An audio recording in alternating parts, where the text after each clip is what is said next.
Saudara, Iran kembali melancarkan rentetan serangan rudal ke Israel di Tel Aviv dan kota pelabuhan Haifa pada Senin dini hari waktu setempat.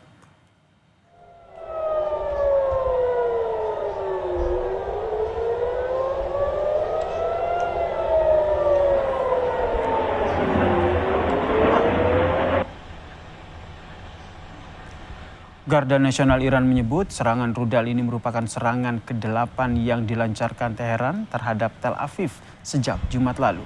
Menurut Garda Nasional Iran, serangan ini secara khusus menargetkan sistem komando dan kendali Israel.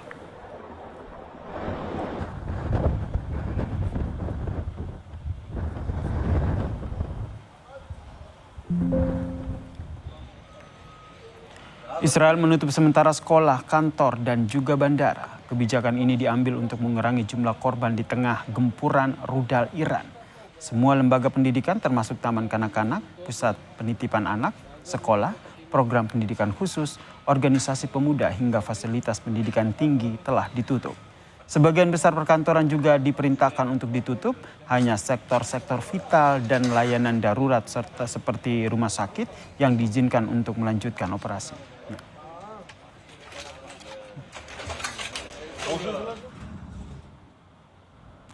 Kementerian Luar Negeri mencatat sebanyak 386 WNI berada di Iran di tengah saling balas serangan antara Iran dan Israel.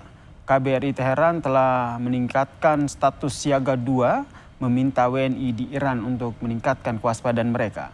Direktur Perlindungan WNI Kemlu Yuda Nugraha pun menghimbau agar WNI yang mayoritas merupakan pelajar dan juga mahasiswa tetap memantau perkembangan kondisi di sana. Sementara itu, Kemlu mencatat terdapat 187 WNI yang berada di Israel. Mayoritas WNI berada di Arafah, Israel Selatan dan dilaporkan dalam kondisi selamat. Status siaga 2 dan berlaku hingga saat ini. Ya. Dalam konteks siaga 2 kita minta warga negara kita meningkatkan kewaspadaan dan jika memungkinkan dapat pulang keluar dari Iran secara mandiri. Ya. Dan tentu tidak mengharapkan perlu menunggu sampai siaga 1 ketika suasananya atau situasinya sudah membahayakan jiwa. Ya. Istana Kepresidenan turut menyampaikan sikap terkait dengan konflik bersenjata antara Israel dan Iran.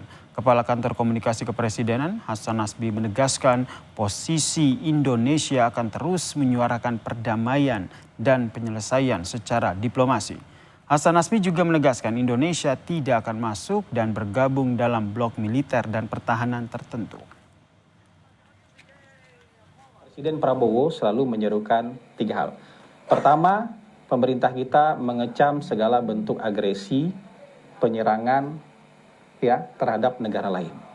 Yang kedua, Presiden Prabowo selalu mendorong terciptanya deeskalasi konflik atau sesegera mungkin melaksanakan gencatan senjata.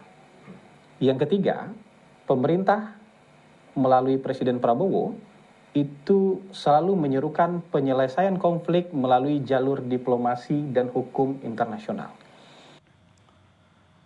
Saudara, konflik Iran dan Israel sudah memasuki hari keempat. KBRI Teheran pun sudah menetapkan siaga 2. Sementara itu PBB dan berbagai forum internasional sudah menyerukan semua pihak untuk menahan diri.